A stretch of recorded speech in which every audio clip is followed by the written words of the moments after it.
Surviving the Survivor. We bring you the best guests in all of true crime. Don't forget to subscribe and smash that like button. Here's your host, Emmy Award-winning broadcaster, Joel Waldman. What's up, STS Nation? Welcome to another episode of Surviving the Survivor. It is the podcast that promises to bring you the very best guests in all of true crime. Tonight, a very special episode of STS in collaboration with the Jury Duty podcast. If you're not following them, watching, listening, it is time that you do. The hosts, Lindsay Gandy and Kimberly Bell, are here again to collaborate on this special evening. It is a tough story to talk about. It's hard for me to believe that STS wasn't even in the true crime space when this happened, because it seems like it all went down yesterday, but it's been several years. For those who have been living under a rock or perhaps are overseas, Gabby Petito was a 22-year-old aspiring travel blogger whose disappearance in the summer of 2021 captivated national attention. She'd been on this cross-country trip as a travel blogger with her fiance, Brian Laundrie. They were documenting their travels on social media. However, their seemingly idyllic journey took a very dark turn when Gabby was reported missing after Brian returned home to Northport, Florida, without her. Now, the case sparked widespread media coverage, fueled by body cam footage showing a very tense encounter between the couple and police in Utah. Very tragically, Gabby's remains were later found in Wyoming. Her death ruled a homicide. Brian Laundrie, of course, named the prime suspect. And after a nationwide manhunt and following month in September, he is found self-unalived from a gunshot wound to the head. He left behind a note in his notebook admitting and confessing to killing Gabby. And tonight we are joined by Gabby's mother, Nichole, who spells it Nichole for all those out there, Nichole, and Jim Schmidt. And I'm going to throw out the first question, and then I really want this to be a collaborative effort, and we will do this. But the Gabby Petito Foundation was founded by Nikki and Joe Petito, and Nikki's husband, Jim, who is joining us, all have a hand in it. So without further ado, Nikki, can you tell us sort of the primary function / purpose of the Gabby Petito Foundation? And we'll all try to get questions in that you have not answered 10,000 times before. Well, after everything happened, I called up the other four, there's four of us, the other three parents, and I said, I feel like a strong need to do something to prevent this from happening to other people like Gabby. And I wanted to start a foundation and in some way help domestic violence, help prevent domestic violence, help find missing persons and bring them home back to their loved ones. I didn't know how, but I knew that we needed to start a nonprofit. So we just did it. I don't know. It's just like in the whim that I think that through our grief that helped us kind of forget about what we were grieving about so we can focus on helping others. And it helped us through that. I was at CrimeCon, and I promise I'll shut up for at least 37 seconds, but I was at CrimeCon and who do I bump into but Joe Petito? And I got to say, I'm a Jersey guy, born and bred, and we're hanging out at a bar. And I turn around and there he is. And it was like hanging with like a high school friend. I mean, just such a warm-hearted, good guy. I mean, I can't say enough nice things about him. And we were just talking like we knew each other for 1,000 years. And I'm one of these people where, the Petitos have been, and the Schmidts have been to hell and back. So I just wanted to talk to him. Never asked him to come on the show. Didn't want to even pursue that. I just wanted to kind of let him be. But Nikki, I was really impressed. I'm getting the chills talking about it, just about his passion to get legislation passed, to move forward. And I have 3 young kids. I started very late in life, but I've got a 10 and 8, well, 10 and 9 and a 5-year-old. And I just cannot imagine having sort of the composure and the optimism that Joe showed. And I know you share that.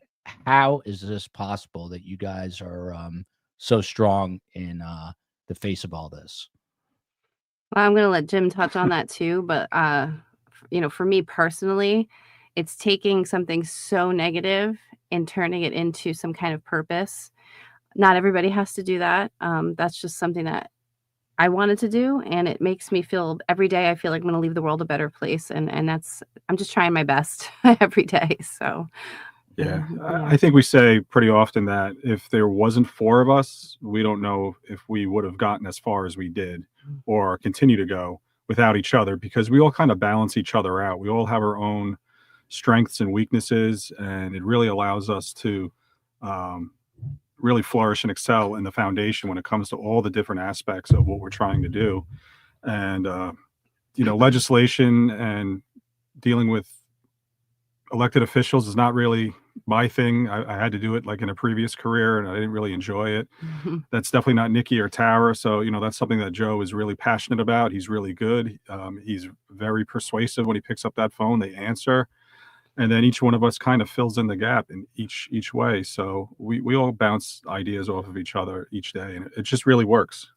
Yeah. Lindsay, I promise I'll just, and then I'll shut up. I promise, even though I always say that. Okay. But Okay. I work on the podcast with the COE. That stands for Chief of Everything, because we all have one. That's my wife, and someone's got a chief of everything. I don't know if it's the wife, the mother, but someone has one. And my parents, may my dad rest in peace. They work together. My dad was a psychiatrist. My mother's a licensed therapist, and people said you're crazy, and people say to my wife and I, how do you work together? But now it's double that. I mean, it's exponentially crazier. There's 4 of you, 2 couples, 1 formerly married. How do you guys get along so well? How do you function this like adeptly? Because most people after a divorce or a remarriage kind of for the most part hate each other. Seems like it's the exact opposite here. Yeah. So we always really just tried to stay amicable for Gabby, because we all realized that it was always about her. And we now are working together, and we're even closer. I mean, Jim went and played golf with Joe. He's taking trips with Tara to help support families of murdered MMIW, and I've gone out to Utah with Joe to help support legislation for law changes.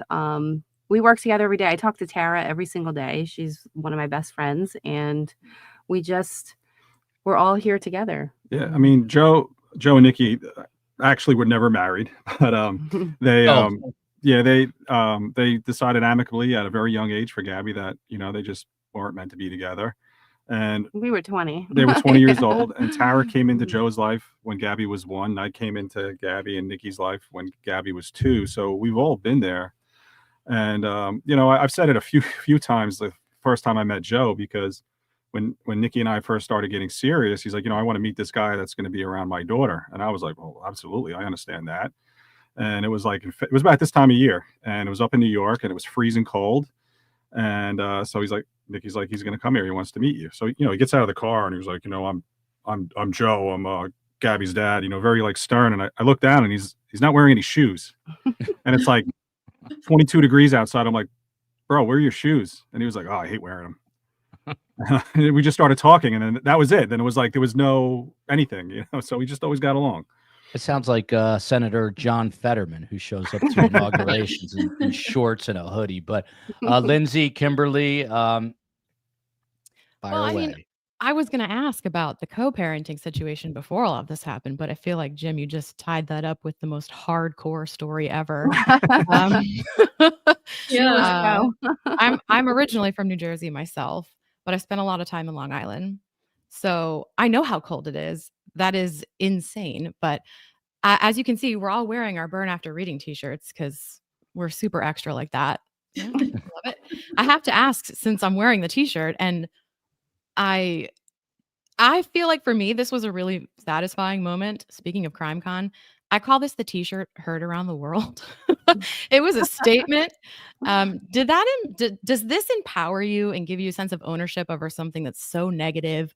And for me, it feels like it sends a really powerful message. But also now it can support your organization that's named after Gabby. Does this help sort of right the wrong of this message? Because I feel like a total badass wearing this t-shirt. Yes, it's kind of I always said it's kind of like a silent jab to everything that was said, and without me having to say anything, we could put it on a t-shirt and everybody kind of knows what it means. And it was our best sellers to date, so I'm not surprised. Not it surprised. is on our website if anybody wants. I made it a hoodie also, so I can make whatever anybody wants. But yeah, it does feel empowering because that moment, reading that letter, yeah, it something about it, right? So for me to be able to go up on stage at CrimeCon and say what I had to say, it felt really good. And I was wearing my t-shirt, and yeah, so thank you for supporting us. I need a sweatshirt now, obviously. Yeah, we need it in all forms. But I'm noticing one of these pictures that we have up of Gabby has the same background that you guys do. Is that right? Where was that taken? Ogden, Utah. Yeah. Ogden, Utah. Yeah. It's beautiful. And this particular photo is her last Instagram post that she ever made. So And it was weird Nikki, because I'm sorry, you said you went there. You went to Ogden. What was that experience like? Oh my gosh, we were all just the 4 parents. We were I forgot why we were there. We were there. We had a press conference That's right. with our attorneys in Okay. Utah. So anyway, we had a car rental, so we were like, it's an hour north. Let's drive up to Ogden and see this monarch wall. So we drive up there. As soon as we pulled up, we all started crying. We saw the wall, and it just something about it made us so. We knew that was the last place that she took a photo, and it was just very emotional. But it was beautiful, and I highly recommend.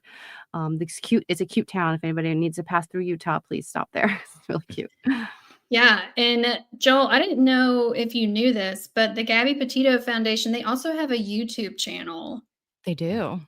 They do. And I wanted to ask Nikki, what is like your vision for that channel?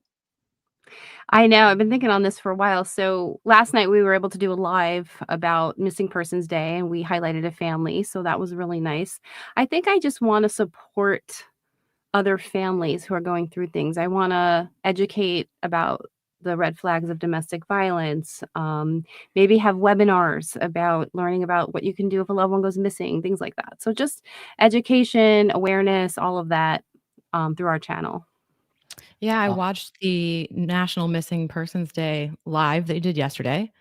I told Lindsay, I said, you have to go watch this. This is wild. I had no idea about this story. The story of Patty Otto is an unbelievable, you can't make this up kind of story. Yeah. Can you tell us about it briefly? The shirt says "Burn After Reading." There you go. Yes. Everyone's asking. And Lindsay, you have an homage to Gabby on as well, right? Yeah, I have the Van Life t-shirt. Love it. Love it. It's a great shirt. I want the Van Life t-shirt for sure. But can you tell us, Nikki, about this person you just referenced? Well, I highly recommend you follow on FB. The page called Patty's Voice, and it's a story about Patty Otto, and her daughter Suzanne runs that page, and it's connected to the Finley Creek Jane Doe in the most amazing way. And I really can't summarize the story too much other than saying when the poster of the Finley Creek Jane Doe came out, Suzanne, the daughter of Patty Otto, who's missing, the poster looks exactly like Suzanne. It's literally her face. So this is an incredible story of Patty, Suzanne's mom, kind of serendipitously bringing her to find her mother. And she knows kind of where her mother is, but there's a whole story. I mean, I can't even summarize it. It's so much information, but highly recommend you follow the pages. And Very Well, it's like a interesting. 40-year story too. It's not Yeah. something that happened 1978, yesterday. Yeah, Mhm. this sort of defined the arc and trajectory of the rest of her life. Yeah. The relationship she had with her siblings, her father, who was prime suspect number 1. It's just you can't make it up. You Mhm. just can't make something like that up, but I couldn't look away from it, and I think Lindsay also just asked sort of the question that I had queued up for that is, do you plan to spotlight more stories like that and have more living victims or survivors on to help bring awareness to missing people of any range of time? Because that I couldn't explain it either. If Joel asked me right now, well, can you summarize it? I'd be like, It's too much. I talk a lot, but I don't know if I can Yeah. unthread that one with the time that Yeah. we have, because it was just wild. Definitely plan on highlighting more families. We partnered with Light the Way recently, the Gabby Petito Foundation. Light the Way for the Missing started in, I want to say, early 2022, and they are just advocating for missing persons, but in such an amazing way. The families they bring on, they've really helped them. And Suzanne is one of those families. That's why we were able to have them on the show. And it's an amazing, amazing collaboration, and I'm so excited to bring more awareness to these missing loved ones that have been missing for, 40 plus years. We need to get resolution for these poor families. I can't even Yeah. imagine. I can't imagine I that mean, long. like today is Summer Wells' birthday, and Yes. she's still missing. There's another It's story. her 9th birthday It's her today. 9th birthday. So, and there's so many stories of missing people out there that just don't get the attention. And if we can use a voice or a platform to do it, that's what we're going to do. Yeah. And I just go got ahead. off a flight from Philadelphia, and I went up there. And I think it's important to just highlight this because it's missing persons, but it's also the issue of DV. But this is also a very long, convoluted story that goes back to 2011. Her name was Ellen Greenberg. Yep. And it's now it's all over the news, but we've been covering for quite a while, and I've become really close to her parents. But if you know the story, the medical examiner he initially ruled this a homicide. The fiance's uncle is a very prominent, very wealthy criminal defense attorney with ties to the governor. And for 14 years, the parents spent $800,000. And after 14 years on Saturday, the medical examiner finally relents and says, you know what? It was not a self-unaliving. So this is just literally, there was a lid on this case to the point where the attorney for the Greenbergs told me up in Philadelphia, he thought this lawsuit against the city of Philadelphia was actually going to be completely dismissed and they would have to start from square one. So I guess my question, and Jim, I'll toss it to you. I mean, these are parents like you who are unrelenting. They've got a lot of years on you guys. He's Josh Greenberg is 70s, maybe coming up on 80. And you could see how tired he was, but I was so in awe of the fact that they just never gave up. And now it looks like we are very close to justice for Ellen Greenberg. So just curious on your thoughts about that and sort of the tenacity of a lot of these parents. Yeah, it's something that you just have inside you as a parent, that you'll do anything to make right by your children. And I have followed that case, and I remember reading all the backstories on it, and I'm like, come on, we can't see this, we can't see what's going on here. And so you just find that strength every day, no matter what. Like that becomes your drive every day. You get up and you're just determined, and you're not going to give up. And I think that all the work that they've been doing for the last 14 years, I think it's going to come through, and I think they're finally going to get justice. But her case is another one of those cases that it highlights self-unalivings under suspicious circumstances, and there is a considerable amount of those going on across the country and across the world. They just took a study out of Australia, New Zealand, but there's also one here out of the U.S., Alliance for Hope International. They're a very big DV organization, and they have a whole program, a whole class on Hidden homicides. Hidden unalivings. Yeah, I'm just trying to Sorry. keep it YT It's all PC. good. So hidden unalivings and staged crime scenes. And, they have this whole list that they came up with that if it hit these 10 factors, that it needs to be investigated as suspicious before you rule out, done by self. And so her case certainly hits a lot of those points that they highlight, and it should be investigated as such before you rule it. And I believe California just passed the first statute on that. I think it's SB 989, that all self-unaliving cases will be viewed as such before they're determined to be that. And so it's something that happens, and it's very, very common, unfortunately. I have a question, sort of in this vein, sort of not. We're going to go with it.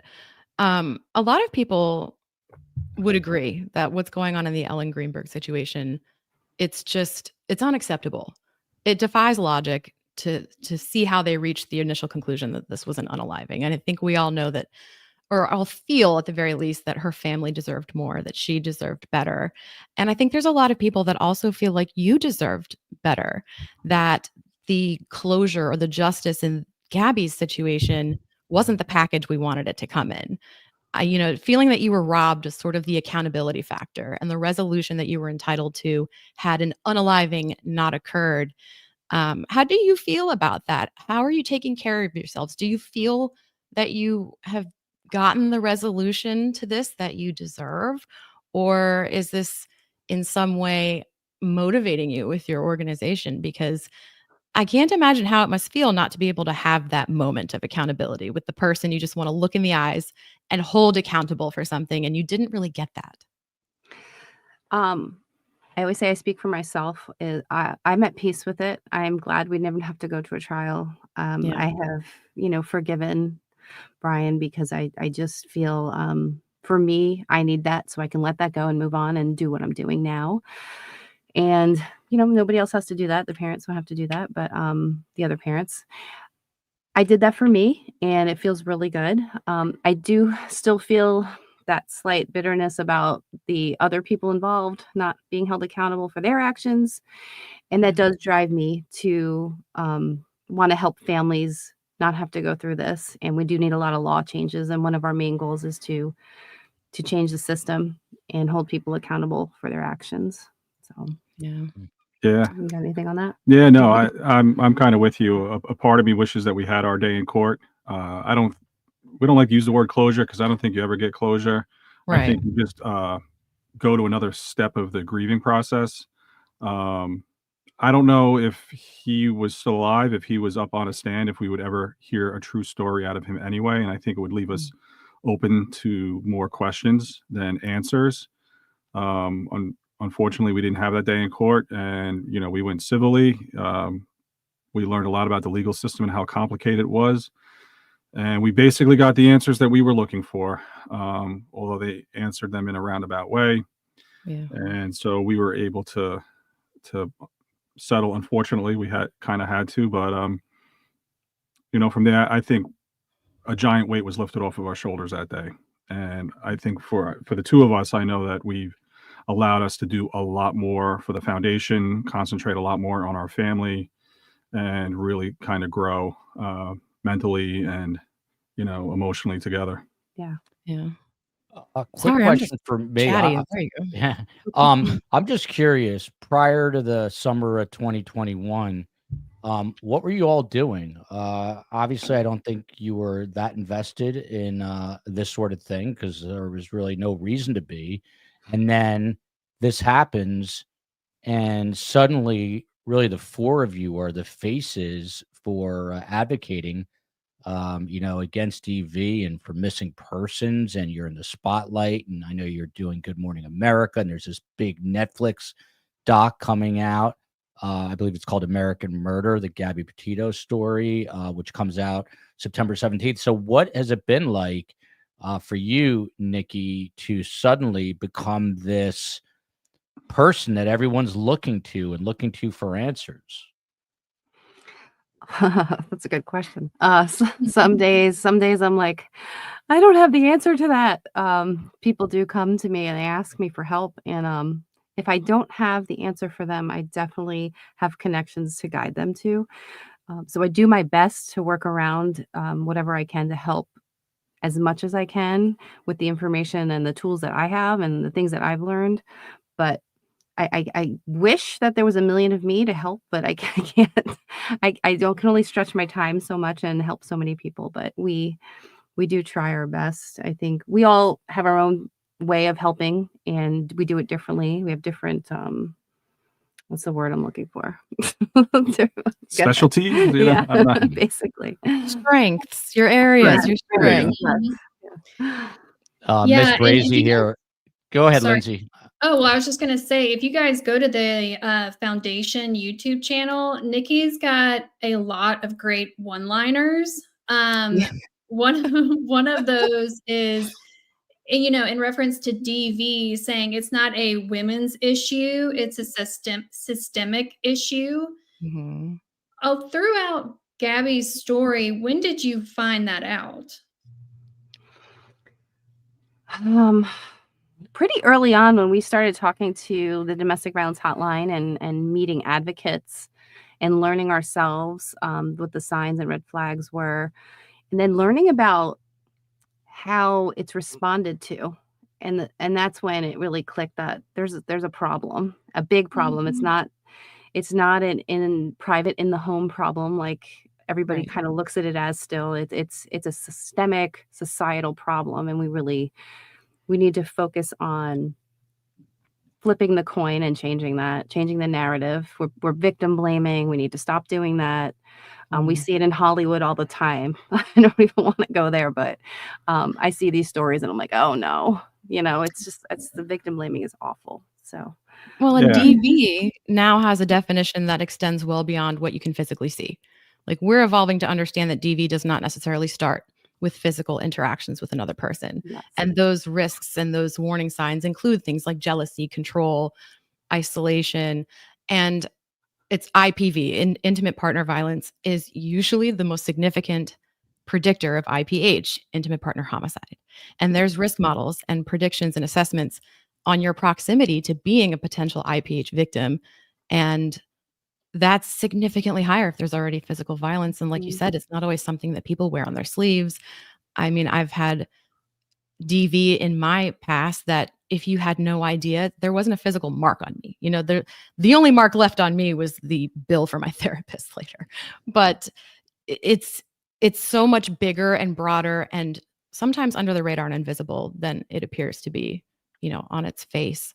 Is there anything working with the Gabby Petito Foundation? Is there anything that you've learned that you didn't expect to learn about how to be a victim's advocate and how to be sort of a thought leader, I guess, on all of this? It's not something you asked for, but it's sort of where you found yourself. Is there anything that you're surprised that you learned in that process?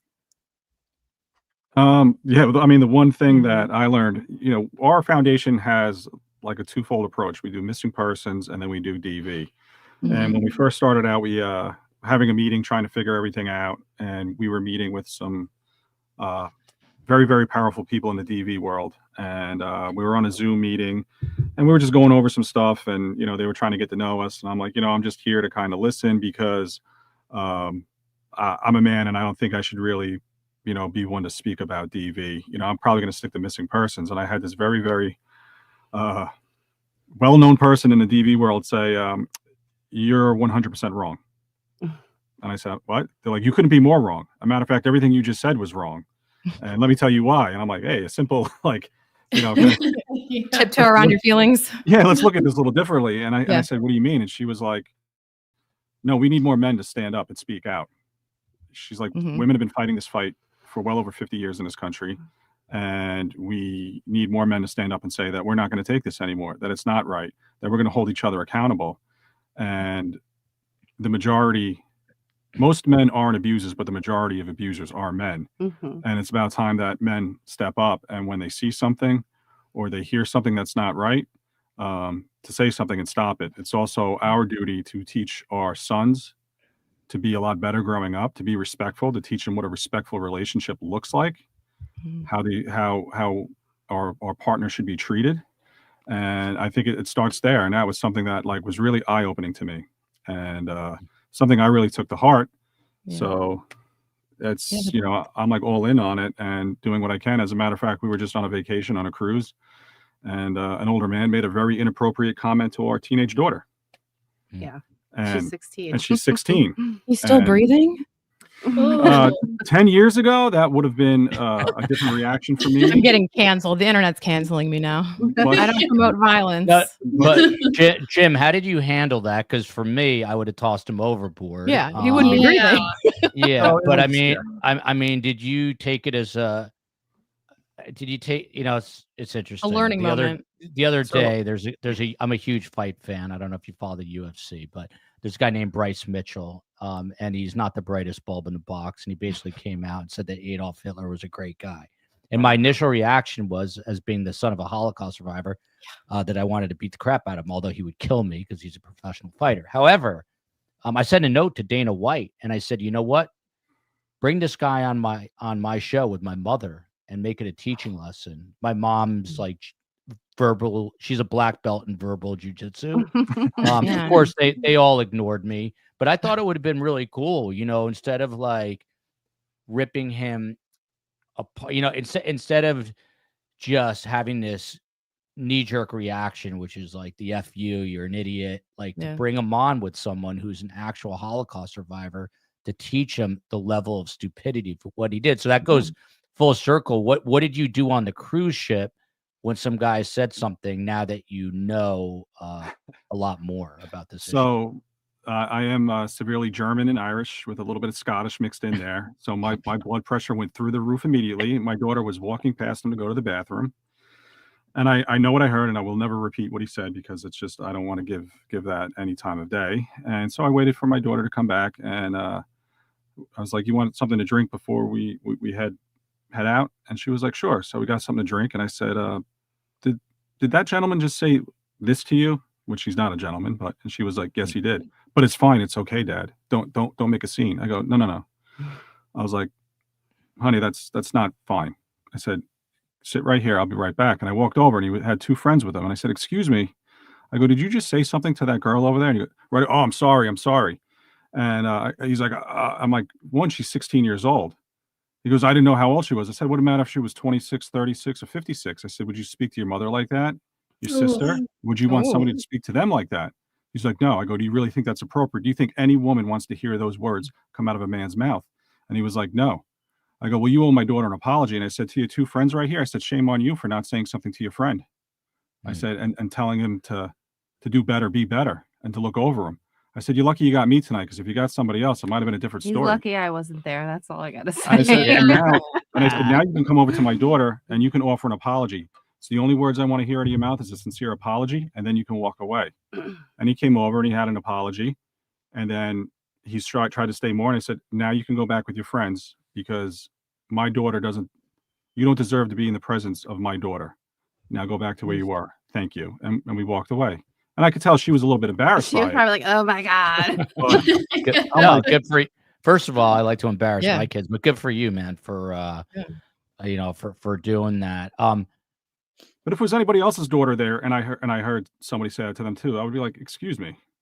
Stop right If there. it was my father, her grandfather that was there, he's got a cane right now. He would have smashed him over. Listen, I'm telling you, 10 years ago, I couldn't guarantee what my response would have been. I would have found been in cruise jail. the jail on the cruise, I'm sure. But yeah.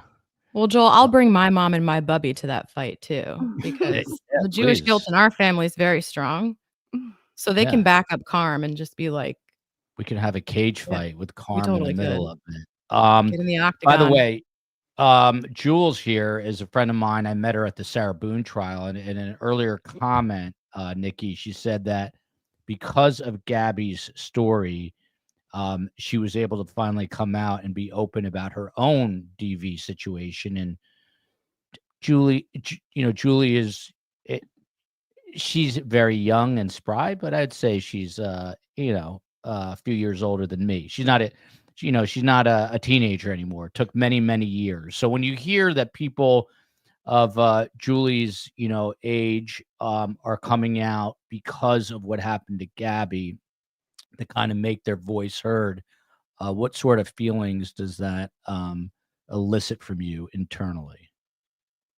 It gives me almost the chills like every time I hear it.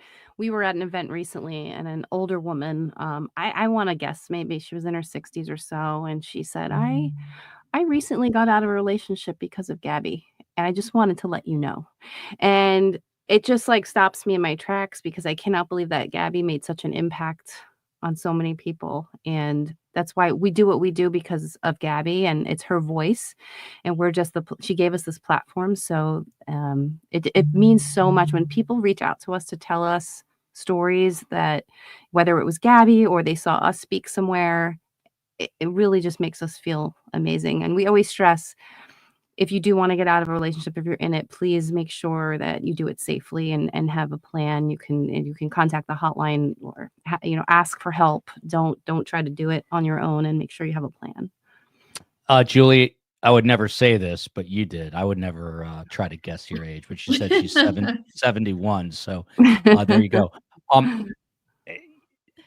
Jim, I have a question for you. One of the things that I've covered everything from financial. I was on the floor of the New York Stock Exchange. I was investigative reporter at Fox 5 in New York City, and I've seen a lot of horrible things. But until I got in the true crime space, I just never really realized how violent a country this is. I mean, sadly, we're very dog friendly. So, Sorry about that. I might no, respond we soon. love it. It ain't STS if a dog's not barking. Right. So I guess my question to you, now that you're kind of in the middle of all this, are other countries as bad as we are? Because it seems like I cannot keep up. I get probably 30 emails a day. Hey, look at this story. Hey, look at this story. Hey, look at this story. And it's like, what is going on in this country? But is this happening everywhere? We muted for the dogs, so here we go. Yes, no, it's not just happening here in the U.S. It's happening everywhere. It's a huge issue in Australia. It's a huge issue in the U.K. It is a huge problem in throughout Africa and parts of Europe. It's everywhere, and a lot of it, I think, stems from the old beliefs of the patriarchal system and the way men are raised, where men are tough. You don't show emotion. We're in charge. We're not to be questioned. And it's everywhere. It's not just here. And it's the same dynamics all across the world. And when we first started the foundation, people were reaching out from all over the place. We had a doctor reach out to us from I think it was Kenya, to see if she wanted to use some portions of Gabby's story to try to help the girls that come to her medical center. We had people reaching out to us from Germany, from Australia, from the UK, just asking for any type of help. And as a matter of fact, we just got a lady wrote a whole book on coercive control she's from Germany, and I'm still waiting to figure out how to translate it because it's 268 pages in German. Yeah. But it happens everywhere. Run that through ChatGPT. I think it might do it. Yeah. If not, I think I know someone that can help, Smart. like a computer system that can help you. But Lindsay, Kimberly. Well, I was going to bring up the incident in Moab. I was talking to my husband about that, incident, and, someone had called the police, and I had asked him if you had seen that it happened in a public space, obviously, because someone called. He was telling me I would have a lot of issues not taking this, we'll call it moral high ground of interfering, because my husband's a big guy, and seeing a young lady going through that, what, through your training and education and whatnot, what is the best thing to do if you see that out in public? That's a great question. Yeah, I would say How to be a good bystander. how to be a good bystander if you don't Yeah. want to get involved. I want a quick mention before Jim goes further. The 911 call for this incident, that 911 caller, and I don't know if people haven't heard it, it's on you. You can go listen to it. Just Google it. It's there. he is the most perfect witness. He has descriptions. He knows exactly what happened. He knows exactly the direction they're going in. He gives the 911 operator every opportunity to, relay information perfectly. So I just wanted to throw that out there, that to be a good bystander, take note of how that call went, because everything he said was just on point. But go ahead. Okay. Yeah, no, I would just say if you're witnessing something like that, and I can understand nowadays why people tend not to get like hands-on involved with these things, because just how crazy some things turn. We live here down in Florida, and you hear crazy stories all the time of people interjecting in something bad happening. But call 911 immediately. Try to do the best you can to give the best physical description of the people involved, what's happening, exact locations of where you are. Try to stay on the phone with that 911 operator as long as you can. And in the instance of with Gabby, he had said, all right, that he's in a white van. Let me get the make and model for you. Here's the plate number. Here's the direction in which they're traveling. And just trying to really paint a picture for the 911 operators the best they can of what's going on. You don't want to do anything to ever jeopardize your own safety. And I've been in the fire service for 25 years. And the most important thing that we've always taught everybody is, scene safety. If you're not safe, you can't help anybody else. So stay at a distance until it's safe to do so.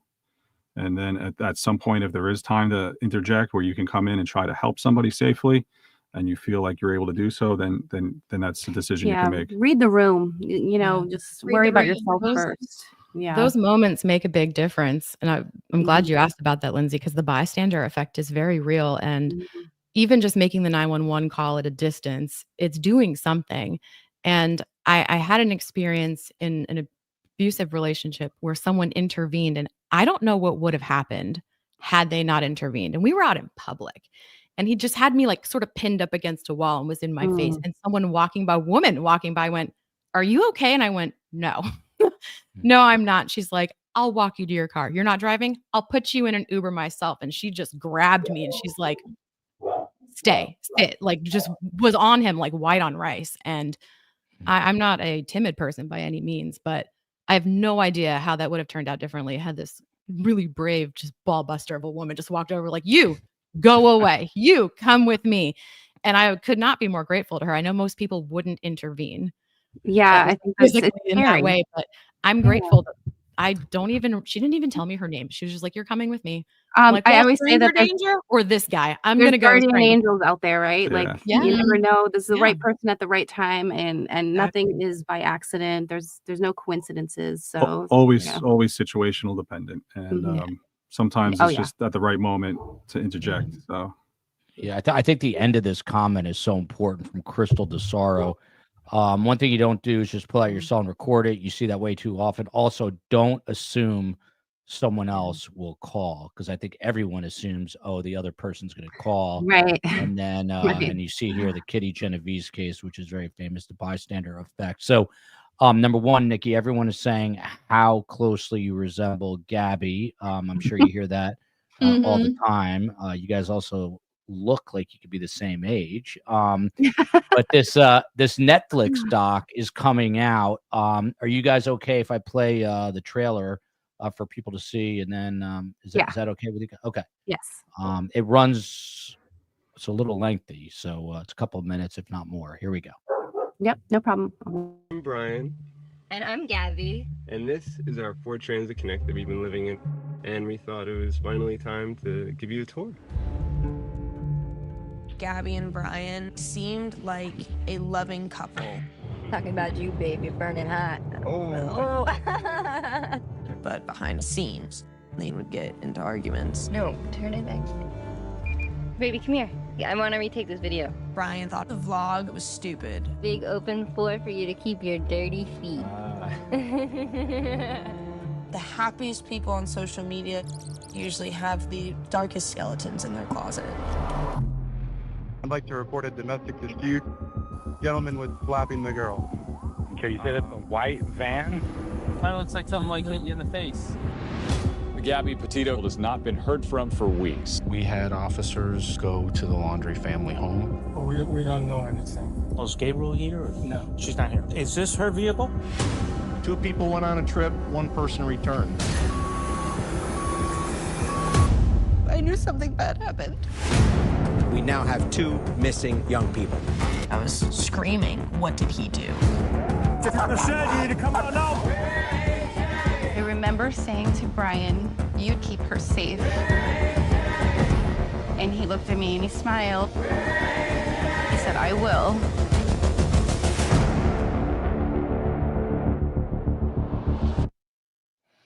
So that's that, and I know that Nikki and Jim are sort of limited in how they can respond. So I'm just going to leave it totally open ended to you guys to say whatever you'd like about. Yeah. So a lot of people ask. The one question we get is, did we participate in it? Yes, we did.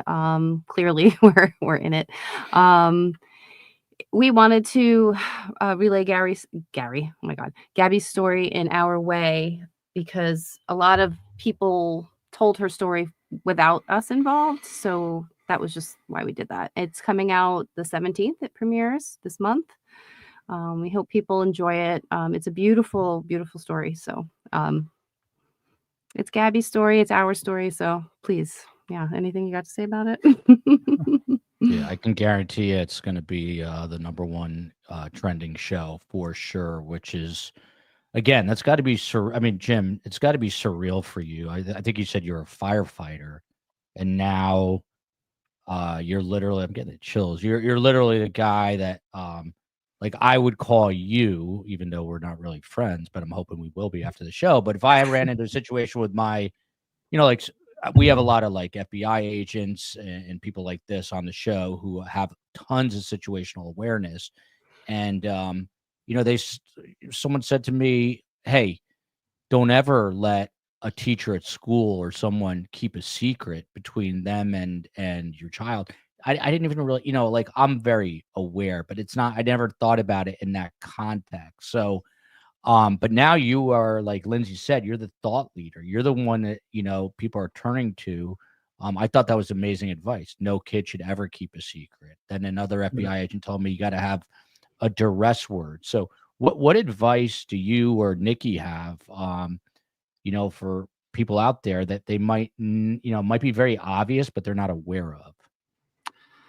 I would just say to make sure that you always keep an open line of communication with your kid, at all times. So I worked as a firefighter for 22 years. I retired. I still work for a fire department down here. I'm just not on the front lines anymore. I work in the office.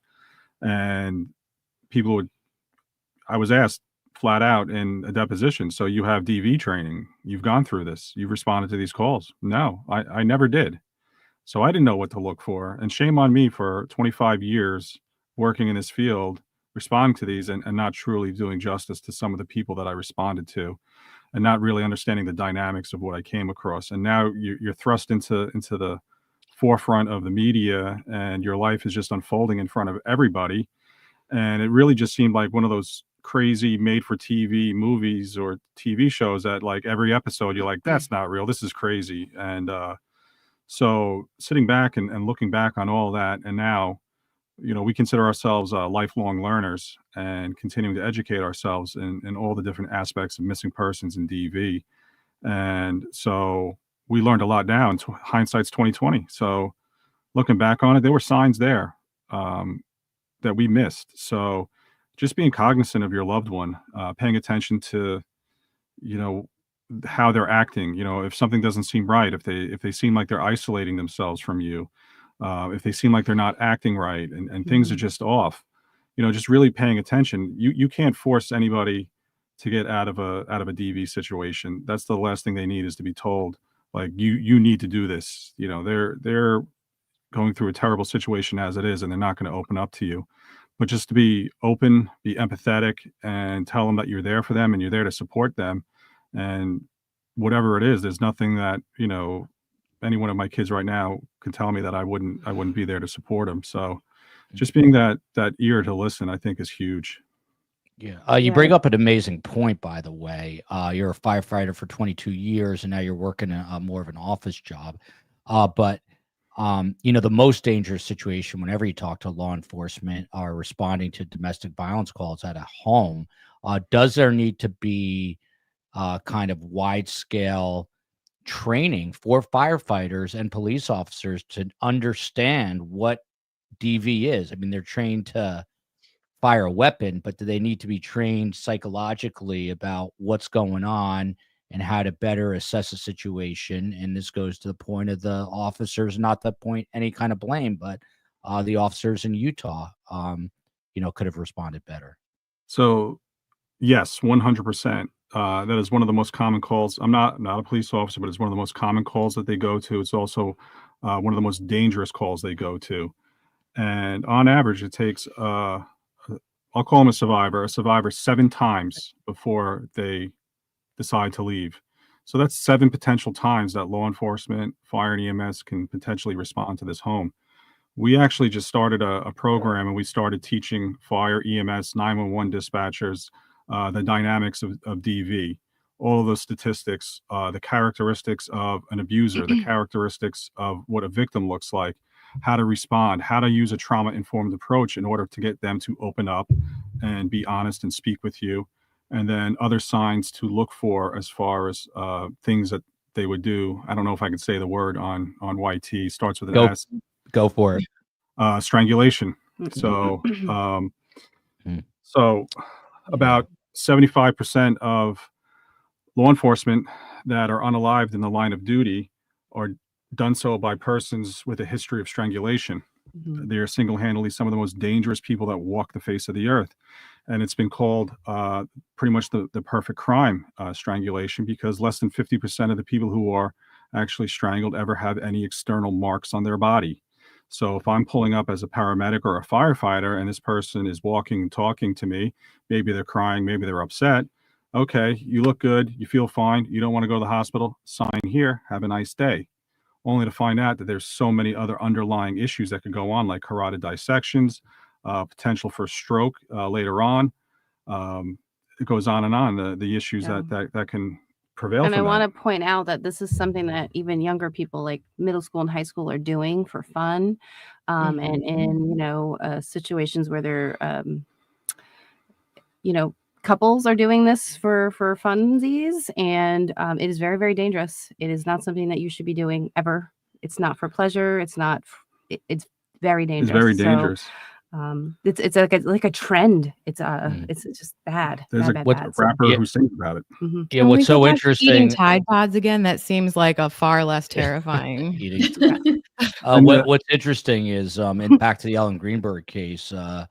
Josh Greenberg, the father, is very vocal now because there are marks on her neck that she was actually strangled to death. And then these knife wounds were sort of used as cover. Whether that's true or not, we don't know. But the private investigator for the Pennsylvania State Police that's been doing pro bono work for the Greenbergs believes the same exact thing. Lindsay Kimberly, I know I'm hogging the airtime. I hate myself. No, you're not. I was just thinking about Mamta a second ago because there were several DV calls to their home where there was no physical sign that there had been an altercation, but someone called the police, and more on that later. But it was a coercive control situation, and we know nothing about what the result of that call was, probably because they were unprepared and didn't identify something that was actually happening they could do anything about. It's so common, so incredibly common. We want to try and work more with, I don't know if you know the Micah Miller case. We want to try to get more coercive control laws out there passed. And I know her family's very adamant about fighting for those laws. So we definitely stand with them because they just passed some in the UK not too long ago. And it's a problem. It leads to homicide. Yeah, and I don't know what words to replace. You gotta love YouTube. It's like communist China. Now I'm gonna get totally. We'll just have to make a bingo card. You start saying all the wrong words, you get a bingo, and you get canceled. Somebody had a statement that you pinned the banner on before that like a DV expert should respond on all DV calls. So that's part of the bill that we Joe helped push down here in Florida, as well as we kind of supported in Utah, and we're trying to push it elsewhere. That's the LAP bill, lethality assessment program. So the lethality assessment is not just a series of 10 questions to ask a victim at the time of interaction with law enforcement. It provides law enforcement with additional training about that coercive control, about how to how to have that trauma-informed approach. You still have to ask the questions, and it's that old adage, it's not what you say, but how you say it. So it teaches them in a way on how to ask it. And the purpose of that is to determine how grave of a situation they're in, depending on, is there weapons, is there a history of strangulation, all these questions. And if they hit a certain amount of points on it, then it automatically triggers a call to the local domestic violence center that law enforcement is working with this lethality assessment to get a DV advocate on the phone and start safety planning with that victim at that moment. Now they can choose to not take the call. Law enforcement can place the call. The victim may say, no, I don't want to get on it, but they're provided with the information to say, this is where you can call. Or best case scenario, the offender is locked up, and now safety planning is starting for that victim at a very crucial time. And now they're understanding early on into this just how dangerous of a situation you're in. So yeah, and somebody made a comment before, it does take an average of 7 times for a victim to finally leave. And there's a lot of reasons for that. The dynamics of domestic violence are very complicated. And so that's the other reason why people need to stop victim blaming and judging them for not leaving the first time, because there's many reasons. There could be children involved. There could be pets involved. There could be financial reasons involved. There's so many reasons. And your brain chemistry is changed when you're in this abusive, cycle. So we have to stop blaming them, and we have to offer a helping hand and guide them. And it's just very scary and sad. And I just wish I could save everybody, but one step at a time. We're trying. It's a trauma bond, Yeah, you're doing a really great job. And I wanted to ask too, like, I know we know Gabby's story, what happened to her, but what was Gabby like before all of this? Like, what kind of music did she listen to? What kind of things did she enjoy? Like, I want to hear about that part of Gabby too. Well, she was an amazing artist. I mean, when she was born, she came out ready to go. She was ready to like run and play, and she just was a fun personality. She had this spirit that was very unforgettable, and everybody that came into her presence felt that. Yeah, everything she did with 1,000%. Like, she cared. She worked at Taco Bell. She was like, I'm gonna make the best tacos ever. She loved saying, have a taco-tastic day. Like, she just like loved life. Yeah. So I mean, yeah, she was amazing. She I always remember it was like Jerry Maguire, when he started dating Renee Zellweger, and he was like, like you fell in love with the kid and stuff like that, and he's got that whole saying. And I remember, like, I fell in love with Nikki like the first moment I saw her, and I knew that she had Gabby. I know how special that is for to be a single mom, 'cause my parents were divorced, and so I was probably more nervous about meeting Gabby than I was, with being with Nikki at that point. And I remember the first time I saw her, she came out, she had these little pink sweatpants on, this gray shirt, and her hair, and these pigtails, and these bright blue eyes, and she just lit up a room wherever she went. And she loved her family. She loved her siblings. She was a tiny little thing, but nobody would mess with her brothers and sisters. They didn't always get along. They had that brother sisterly little arguments every now and then. But if there was an outside force, she was like feisty there to stick up for them. we have some great questions here. I mean, and thank you for all the beautiful comments. Everybody, I just wanted to say that because I keep seeing such lovely comments from people. So thank you. By the way, how is the rest of the family doing? Everybody's dealing with it in their own way, but we also know that we're living life because that's what Gabby would want us to do. We have to move forward. We have to live while we're here. We can't live in the past. We can't change the past. So, we just day by day, there's days when I don't want to do that. There's days when I want to stay in bed and watch, Netflix or whatever, but that's okay. What do you think Gabby would be doing today? Well, I mean, I think that this whole van life thing would have been a super big success. I think that she would have been probably doing it on her own. So at some point. And God, she was just that one video she made. If anybody hasn't seen her YouTube video, there's only one on the channel, Nomadic Static. I mean, I highly recommend you go watch it. That was her first video she ever did. I thought it was done really well for somebody's first video. I think it's got like over 7 million views or something now. Wow. Yeah. Yeah. So just nice to have those memories. I'm glad she took lots of pictures and videos, but yeah, I think she would have been traveling in that van, maybe even eventually going worldwide. I think she would have ended up traveling all over the world, because that seemed to be where she was headed with her. She was starting to really get passionate about this, and yeah. Someone asked just now in the chat, and just to show you my ignorance, I had never heard of this, but it came up on a show a couple months ago about the international sign for DV, which is the hand and the thumb. Is that something that needs more, I guess, PR work around it? I mean, people within the DV community, I think, know about it, but I don't think a typical person who's not involved or was never involved in DV might know this. So what can we do? What can you do to spread the word about that?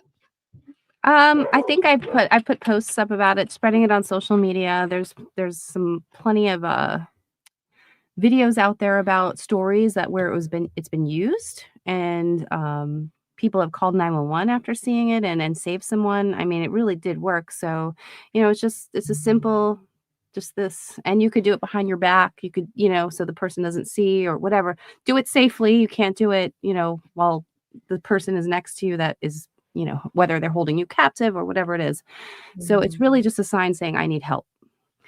And if more people know that, then it will be seen, and hopefully the person will be saved. Yeah.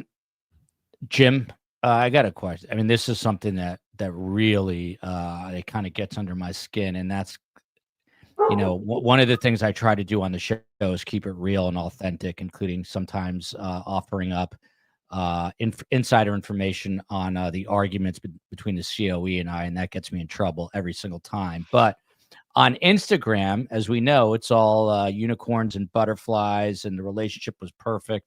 Talk to us about social media and how it is, it is inaccurate, let's put it that way, in terms of factually representing relationships, how people are feeling, and the impact that this has.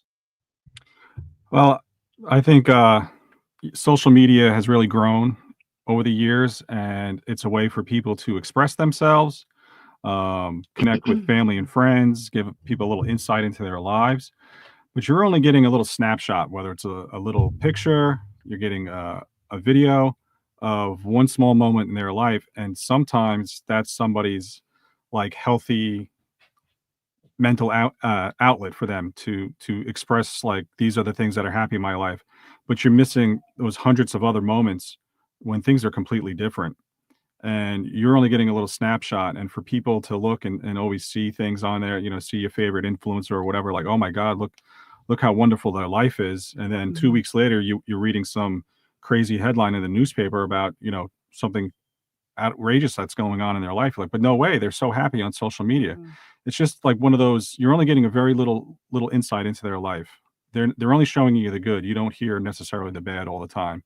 Right. So don't take everything for what you see as face value. I like to remind people, like, don't compare yourself to people you see on social media, because everybody's got something, and they may not be telling you this on their social media platform, but something's going on in some way. And don't compare yourself. Just realize that we're all individuals. Yeah. Find your own happiness, find your own things that you like to do, find your own things your own healthy outlets, and express yourself in healthy ways. And don't look at for others, for that reassurance, I guess, or what a lot of people look for. I love seeing some of the, on the TT. I don't know if we're allowed to say other platforms on here, but a lot of people are very raw and real on there. And I don't know if I connect to those more when somebody gets on there and they're not wearing makeup and they're crying and they're telling their story. I feel like that's the real stuff. Like, that's what people should do more of. Stop doing this fake, well, look, everything's perfect. Because you can maybe help others by sharing your story and your realness. So I like that. I think we carefully curate our online presence for a reason. We want. Can you imagine if we were only allowed to put the worst parts of ourselves on the internet? Some people do it already. The worst part of our lives, for the most part, is our internet presence. Yeah. Yeah. But You can't tell very much from social media anyway. It's the most curated thing that we do. We want to present to the world that we are whole or we are happy or we want validation from other people. And I think what's unique to me about Gabby is that that wasn't necessarily what she was doing. You can just look at her pictures and she just looks like a vibrant human being that wants to just vibrate happiness and sunshine everywhere. Like she was a bit younger than me. I'm significantly. We don't talk about that. Like I feel like, because I'm only 29 for like the ninth year. I feel like she's someone that I could have just met on the street and I would have had an instant friend. And I think that's what strikes me so much about her legacy and the way that I never knew her, but I feel like I did because she wasn't curating this very strange, weird, me, valid. She was just sharing with the world. And I think that's just what makes people want to connect to her so much. I think she viewed a lot of her stuff that she put on there as art. Like she took pride in, I can guarantee you that every one of those photos that she put up of landscapes or whatever it was, she took the time to make sure that like it just was perfect. Oh, I know, because there was thousands of them. I know she only picked certain ones that were just right. So yeah. What's has there been, people have reached out to you from all over the world. Has there been like one thing that someone has done to honor Gabby that aside from the mural in Ogden, Utah? I mean, is there something that really stood out to you guys? Oh, we had a few things. On Long Island, Tess Parker, a local muralist, she did a beautiful mural on the wall with Gabby right in our hometown of Blue Point. Anybody that's visited usually goes there and leaves flowers or something. It's really nice. We had a guy in Australia, an artist. That picture you showed before with the wings, it's kind of like digitized a little bit. Yes. He created this image and told us we could do whatever we wanted with it and keep it. And I just think it's so beautiful. I loved it. I actually put it on her funeral card because I loved it so much. We have another guy from Poland who makes a calendar every year with Gabby's photos, with different Gabby's photos and like art and stuff that's out there. And he just sends it to us every year. The bench in Northport, Florida. That was donated to us by a guy named Aaron and some other funding that was raised for it. He came down from Indiana, built the bench. It's beautiful. And if you ever get a chance in Florida, if you're in the Northport area, go check it out. It's by City Hall. We've had so many amazing people come out and just celebrate Gabby and honor her in some artistic way. That's amazing. Mm-hmm. I'm gonna ask you this question, and I'll let Kimberly and Lindsay, ask their questions, and we'll get some final thoughts. But what do you hope, Nikki, is Gabby's legacy 5, 10, 20, 30 years from now? I mean, I think people are going to know her name that far down the road, which doesn't happen with 99.9% of the people on this earth. It's interesting. I just heard, again, I'm a fight fan. I was listening to an interview with Mike Tyson, and someone said, "Hey, what do you want your legacy to be?" And Tyson looked like he wanted to rip the guy's head off. He's like, "What are you talking about?" He's like, "That's all ego. That's all irrelevant. No one's going to remember me. When I'm dead, no one's going to remember." And Mike Tyson, in a very odd way, is incredibly wise. Humble. He's a big reader. But I'm just curious because I do think Gabby's name is going to be relevant 20, 30 years from now. And so what do you hope that legacy is? I hope that her story inspires change, and whether her name is on a bill change or changing domestic violence, the way we respond to it, the way we prevent it, helping change laws for missing persons. I just hope that it helps inspire that change, and we leave the world better than we found it when we move on because of her. And I think it just caused a domino effect of change, and that's the goal. And when we leave this earth, I hope that we know that we did our job and we used Gabby's story to make things better. So you got something? Yeah, I just think, just plain and simple, I just hope that her name is synonymous with saving lives. And that's I love that. yeah. That's amazing. That's I love amazing. that. Lindsay, Kimberly, Lindsay, you want to have? Yeah, add well, it? I just wanted to ask really quick before we go, what are some ways to support someone that we feel is going through a DV situation? How do you best support them? What questions do you ask? What are your thoughts on that? Yeah, I mean, like Jim said before, just being an open line of communication. Mhm. I like to use the word safe person because I worked in a school, so like, you have your safe people to go to. Somebody that they wouldn't mind opening up to, but also don't have judgment if they do open up to you. And every situation is going to be so different. So really kind of depends on the person and what they're going through and what your friendship is, or if you're relatives or whatever. Just telling them that they can trust you and asking them what they need from you. Yeah. What can you do to help them? Open-ended Yeah. questions. Mhm. What can I do to support you? Yeah. What can I do to help you? What way, is there anything right now that I can do to help you? And just listening, because oftentimes people get frustrated because they're not leaving. And so they say, why should I help you? Why should I stick around? If you're going to stay, it's your fault. Mhm. Don't start victim blaming. Don't start telling them, you're going to leave. They don't need you to leave them or be in their life if you're just going Yeah, to. don't get frustrated with Yeah. them, because I remember it's an average of 7 times. It could be more than that. I don't know if anybody watches the show Shrinking on Apple TV. There I is do. a situation in that show where there's a similar, kind of scenario going on, and eventually she leaves, but it takes like teeth pulling. But you just have to be there for them. That's it. That's all you have to do. Of course, if you feel like they're very, very unsafe, you can call the hotline and get advice. This is what's going on. I'm really, really nervous. I'm afraid for my friend's life or my sister's life or whoever it is. What should I do? And they can give you, depending on your situation, the right tools for that. Jim, thank you for saying that about the Yeah. frustration, because what I was going to say is I wanted to acknowledge a comment that was on the screen before from Just Emily, that these conversations make the most significant impact because of difficulties, discomfort, embarrassment, shame. And that's completely relatable for me. And this piggybacks exactly onto what you were just saying.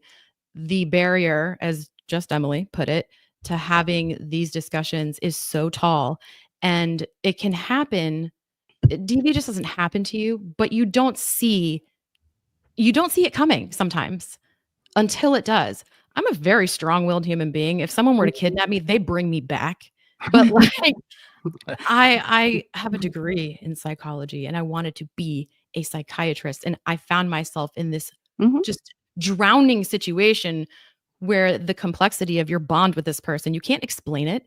And even the strongest of people can find themselves in that situation, and it feels embarrassing. You feel ashamed of yourself Yeah. because you know better. And the worst thing you can do is tell someone, well, why do you want my advice? You don't take it. Or to Yeah. get frustrated and give up on you and say, Yeah. okay, because they don't know any better. So, gosh, if anyone needs a safe person, I'll give you my phone number. I just Mhm. don't be afraid to communicate. And there's organizations now like the Gabby Petito Foundation that can help you find resources if you don't know what to do.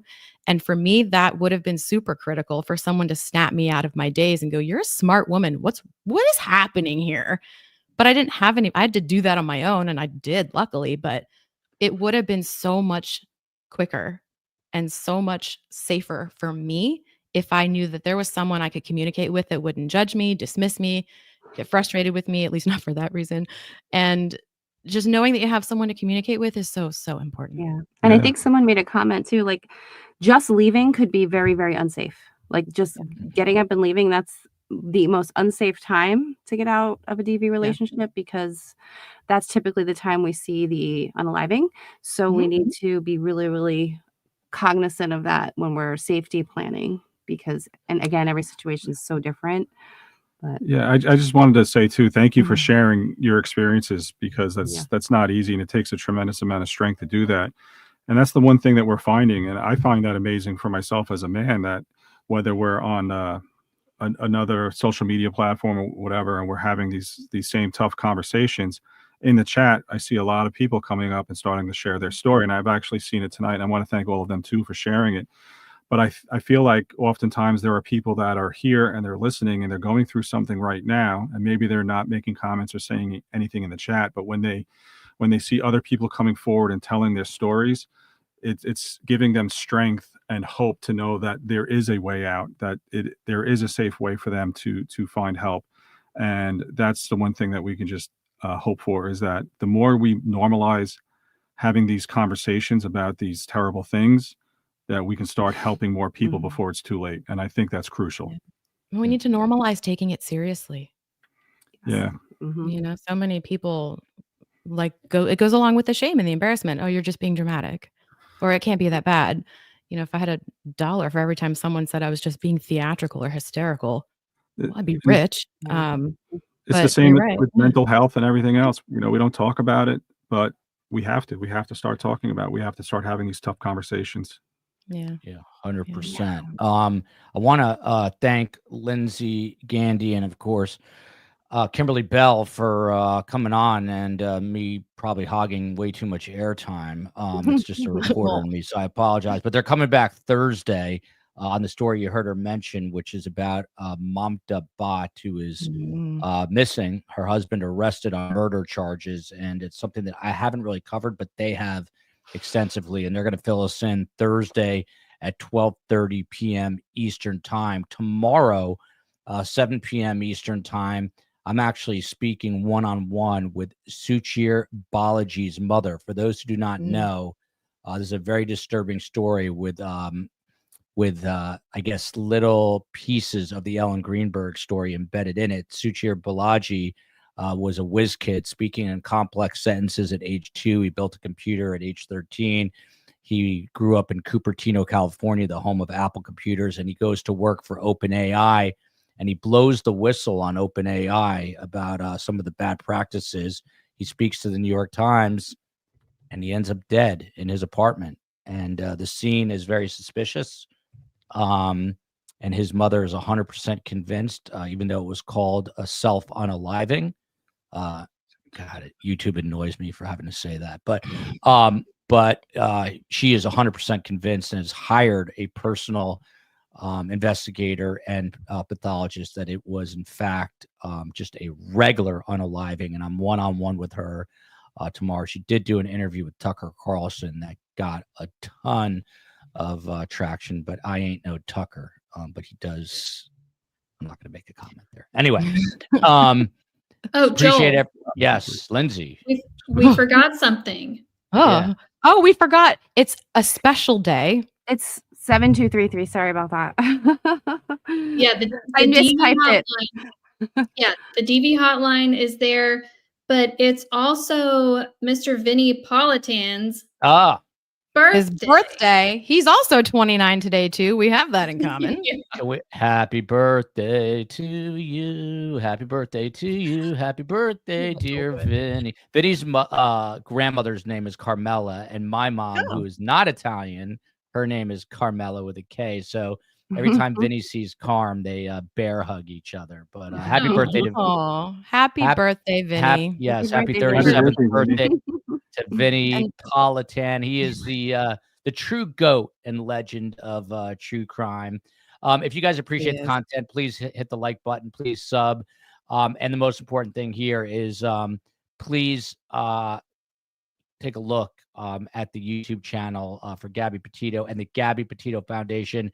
Nikki, you get the final word here. Where do people find out about the Gabby Petito Foundation? I assume at gabbypetitofoundation.org. Tell us about the YouTube channel and all of our socials are Gabby Petito Foundation. So whether it's, FB, TT, whatever, they're all the same. And we have a lot going on. We have a new website launching soon called the Gabby Petito Alliance, and that's going to really be a hub for training and education programs, free for everyone. We want to be able to offer it to children and adults and communities. We're partnering with somebody called Purple One, and that's going to be community education to help people be better bystanders and to help focus on helping, domestic violence victims. We have our training program for first responders, but yes, go to the website. We have a store. You can buy Burn After Reading. You can buy Together We Can, all kinds of other stuff that we have. It all goes to the foundation. We are not funded by federal grants or anything like that. It's strictly funded by people like you, and we really appreciate it so we can do more work and continue what we're doing. So thank you.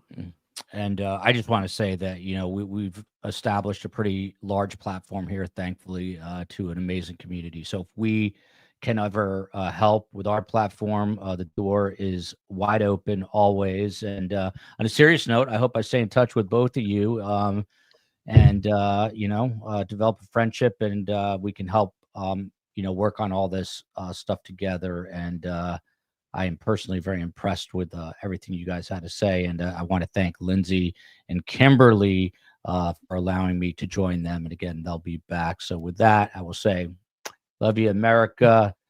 Love you, Gabby Petito. And love you, Florida, the Washington, D.C. area, Florida, Jersey, and of course, Strong Island. Long Island. Right. And thank you for having us. Yes, thank you. It was Thanks, awesome. guys. Guys, Good stick night. around for 1 second. Okay.